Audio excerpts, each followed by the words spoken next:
Panorama is, of course, a very important part of our culture and our pan culture.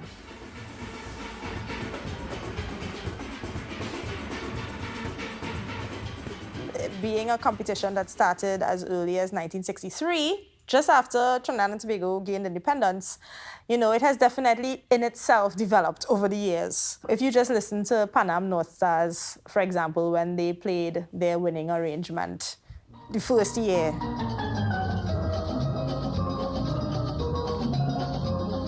and you listen to a Panorama arrangement now, it's night and day, big difference, right?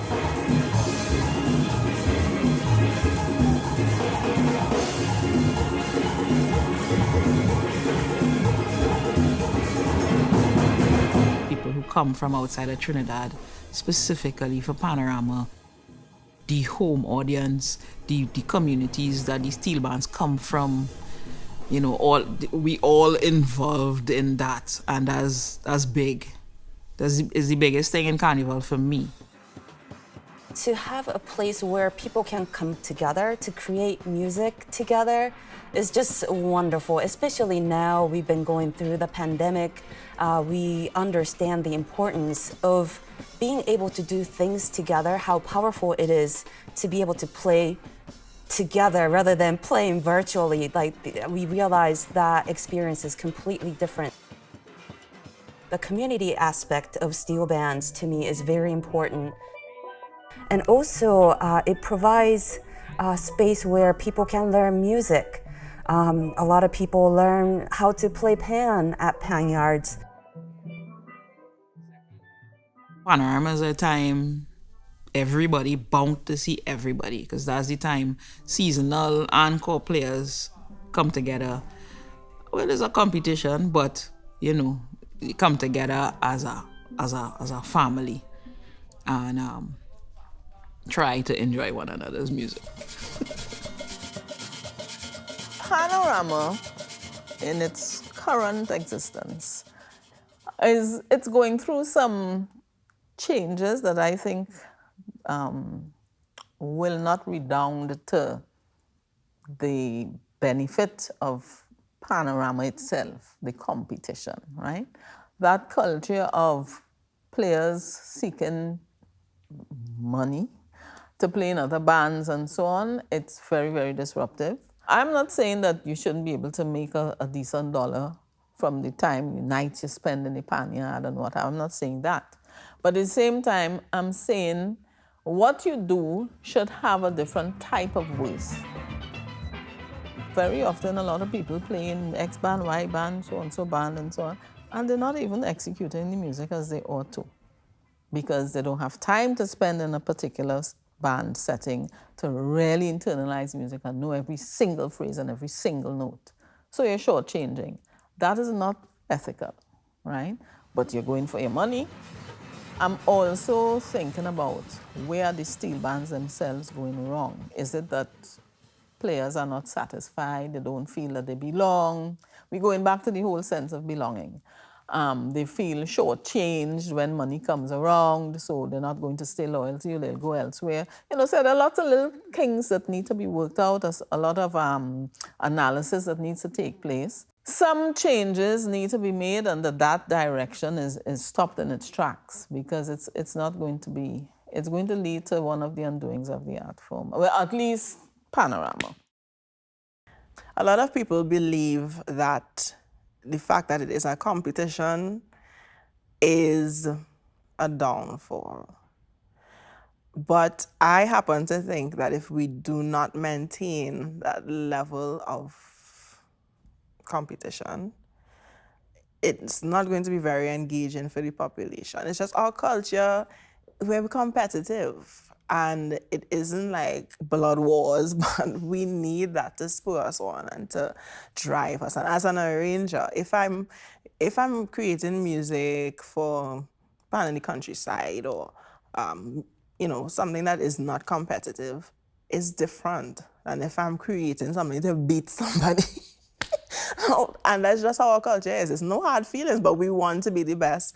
And it kind of spurs us on to create and to push the boundaries and to think outside of the box.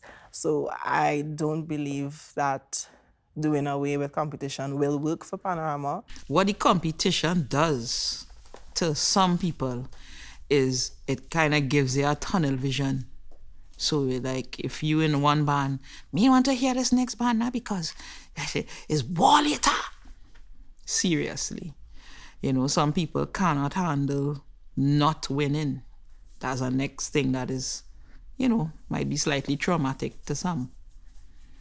And then they have those of us who really just don't care about the competition and just going to have a good time in a group.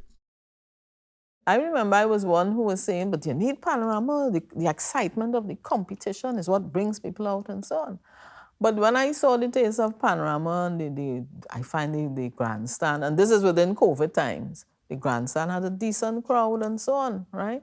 And the presentation of the bands, it was like Panorama all started with fireworks and phase 2 with fog and this and that. You know, people came out to have a show. And I am thinking that maybe with the absence of the competition element, bands may be more inclined to give more of a show, right? And to try other things that may be a bit outside of the realm and confinement of a judging criteria.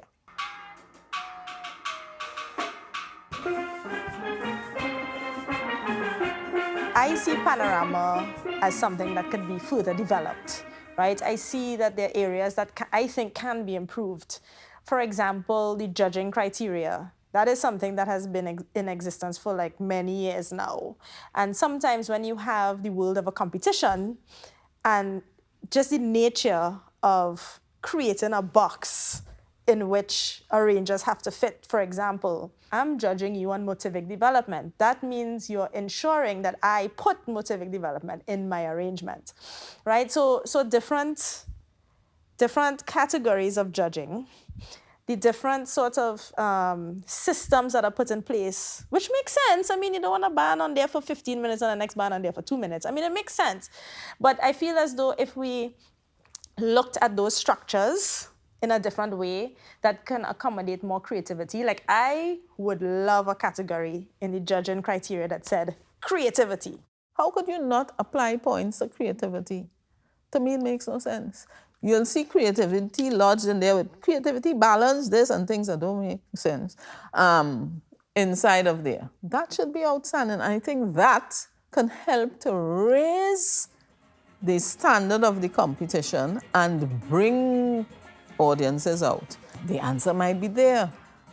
Pull that out, put some points to that, and let us see what could happen, right? So it's about a sort of motivation at the same time.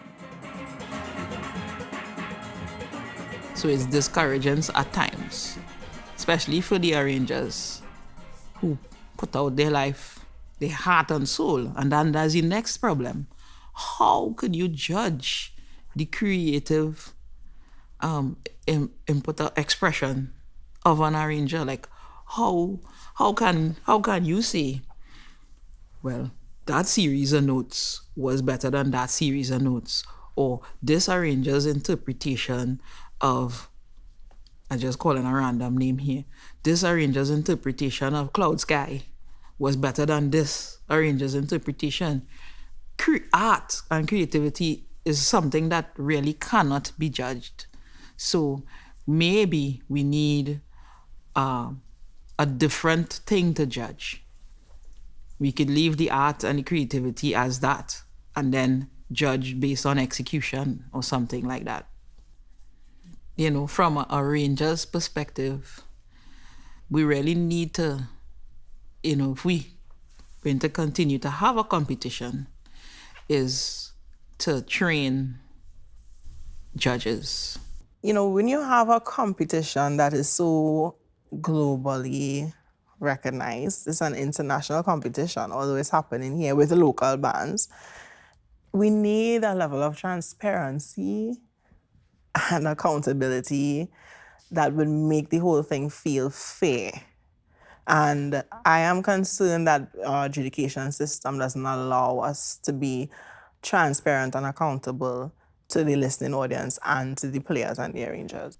We need to have people who really know what they're listening for, given the criteria. You know, we have people that we've had in the past, some of them are there just based on the qualification and not necessarily the personal experience with what a steel band actually sounds like, the orchestration, the execution. Sometimes they can't tell if a band make a mistake or if that was intentional. So we need people who have the kind of experience like Bugsy, or Robbie, or any one of those arrangers who really, have a personal relationship with the instrument. I think we'd have more fairer judging experience. I've judged panorama competitions and I know the criteria and I know that it is lacking. Because as an arranger, how do I fulfill the things you're asking me to in 8 minutes in a way that you will grasp it? Now, that's a challenge for the arranger, but we have to be, we have to balance. So definitely transparency. And people have thrown around ideas like, well, put the results up as soon as the band plays, put their score up, just like basketball or whatever. And I think we could play around with that idea. Because what's going to change between band 1 and band 10? If you already gave them a mark, why can't we just put it up there? So that people don't feel like something was altered at some point, right? So that's one thing I would change about the competition. I think what happens is when we look at the score sheet and we have 40 points for arrangement, 40 for performance, 10 for tone, etc., our interpretation sometimes of what is said by the judges within said criteria is what kind of creates that. I think it's just lost in translation, a miscommunication of words and ideas. So I've had the opportunity to adjudicate competitions both in Trinidad and in the UK. And the interesting thing is, even in the Caribbean, Antigua, for example, they have Panorama, and well, there's Grenada, Guyana, all of them. It's just like the UK, they depend on our judging system. So they take our criteria and they take our judging sheet, and they, because they're telling themselves, this is the Mecca, this is how it's done, why reinvent the wheel? So that's something we could boast about if it was working well. So we now end up in a situation where we're spreading the madness. We're spreading the madness because I did the UK Panorama, and when I looked at the sheet, I'm like, really, we back to this? And you kind of, but you get the respect. You really are respected coming out of Trinidad as an adjudicator. That is one good thing. It's like, they come from Trinidad and they know what they're doing, So it's, all right, that's good.